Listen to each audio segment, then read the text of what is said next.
Last Sunday, I shared about the sacrificial love of parents. And today, I'd like to share about the sacrificial love of someone who gave his life to save a parent. His name is Maximilian Kolbe. He was born in 1894 in Poland, and he was a wild and rebellious child growing up, until one day at the age of 12, his life would change forever. He was misbehaving at home. And his mother, she was living out the instructions that Jesus gives us in today's gospel. And she took Maximilian aside from the rest of the family, and in private, on a one-on-one setting, she asked him a question. She said, "Maximilian, what will become of you?" And that night, Maximilian was in tears, and he was praying to the Blessed Virgin Mary. He brought her this question, "What will become of me?" And she actually appeared to him that night. And she had two crowns in her hands. She had a red crown for martyrdom and a white crown for chastity. And she said, "Pick one." And he reached out and said, "Both." The year after this, at the age of 13, he actually joined the Franciscans. And he was a brilliant student. He was sent to Rome, and he got 2 doctorate degrees in Rome by the age of 28. And then after this time, he was sent as a missionary to Asia for 4 years, and then came back to Poland and founded his own Franciscan monastery. And during this time, Father Kolbe, he lived out the challenging command that the Lord gives to the prophet Ezekiel today to warn others. And he did this by using the radio and the printing press, which was not that common at the time for a Franciscan to use, to actually warn millions worldwide about Hitler's Nazi regime. And Father Kolbe was so bold that he even hid 2,000 Jews from Nazi persecution in his own monastery. An incredible way just to love your neighbor as yourself, as we heard in today's second reading. Eventually, Father Kolbe was arrested by the Gestapo for speaking out against the Nazi regime, and he was sent to Auschwitz, the worst of all prison camps. Now in Auschwitz, Father Kolbe continued to live a heroic life of sacrificial love every single day. Fellow prisoners recall how Father Kolbe would hold these secret masses at night. He would hear their confessions whenever he could, teach them how to pray the rosary, and he would even give away all of the just meager food rations that they were given. He would give them all away to other people. And even more so, his incredible life of sacrificial love to prison guards. Prison guards had a special hatred for priests. And Father Kolbe always remained gentle and calm. During these verbal attacks, physical beatings, he was always gentle and calm. And one Nazi guard later recalled that they couldn't stand Father Kolbe looking at them. He said, Father Kolbe had the only look in Auschwitz that hungered not for bread, but to liberate the Nazi guards from evil.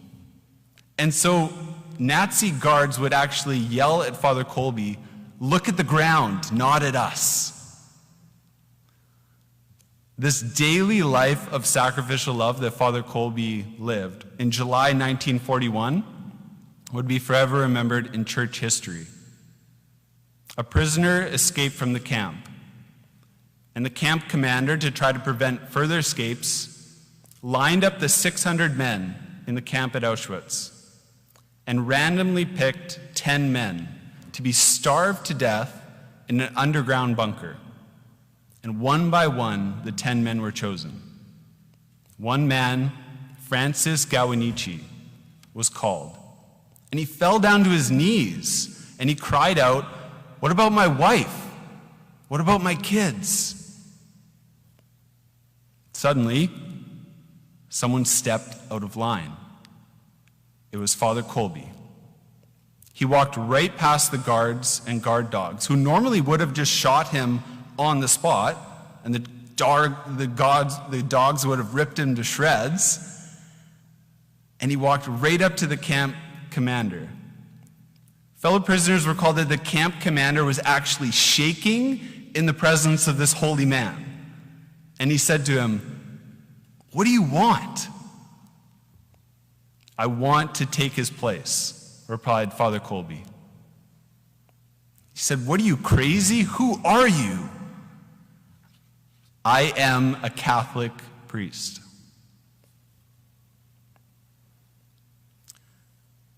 The camp commander was stunned at this response, and he actually let Francis Gawinichi go back into line and Father Kolbe to take his place.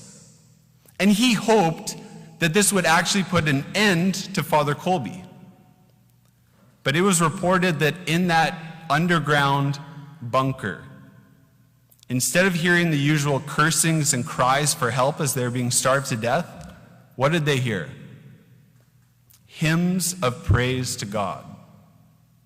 The Nazi guards said that Father Kolbe transformed that death cell into a church. And after 12 days, Father Kolbe was the only one left alive. And when the guards came in to inject him with carbolic acid to end his life, his final act was to bless the man who executed him.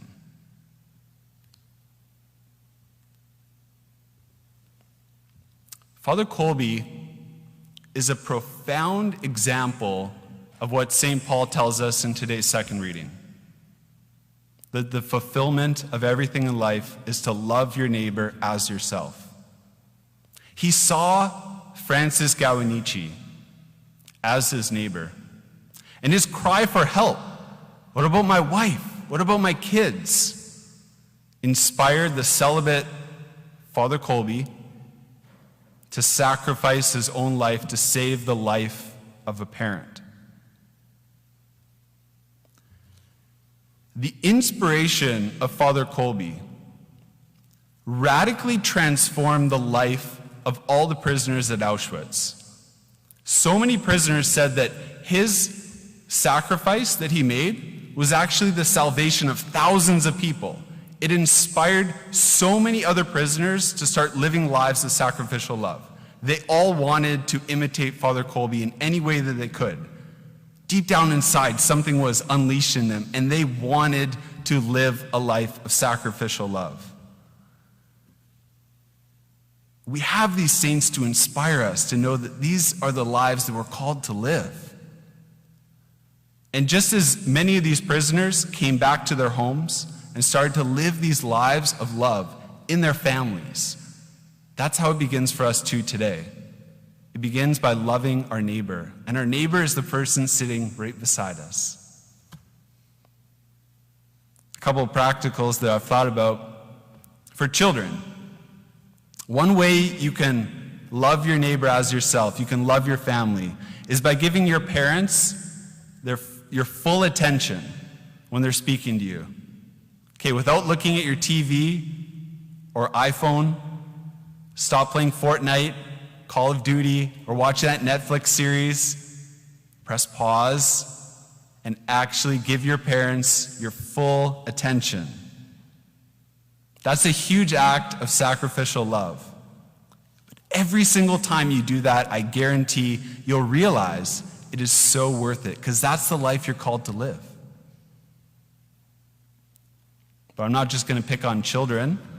Parents, one way you can do this is by living out Jesus' instructions in today's gospel. To correct your children privately, one-on-one, without exposing their faults to the rest of the family, or even worse, to others in public. To stop complaining about your child's faults and weaknesses. To patiently and lovingly discuss with them in private about what is bothering you. Even more so, how about to understand why your children love playing Call of Duty or Fortnite so much? Why they would rather watch Netflix than spend time with the family? To actually engage in a dialogue with them about this.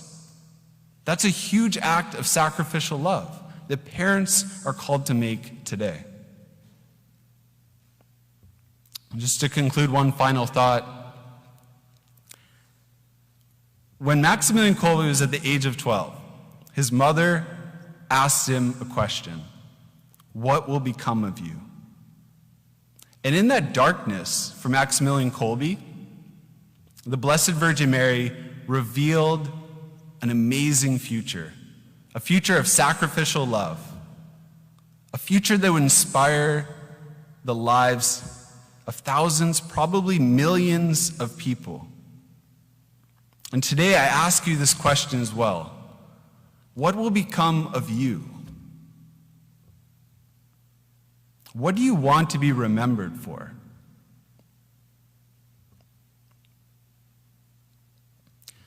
Deep down inside, all of us want to be remembered for a life of sacrificial love. We all want to be known for how we loved others. That's all what we're made for that. We're made for a life of sacrificial love.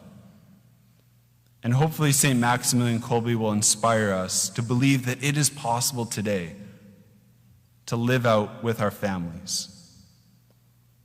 And here at Mass, for us who are so privileged to be here, our Lord leads the way. He comes to us in Holy Communion as the supreme model of all sacrificial love. He gives himself entirely to us under the form of bread. He sacrifices himself continually for us out of love. Let's make this decision today to choose to live a life of sacrificial love in return.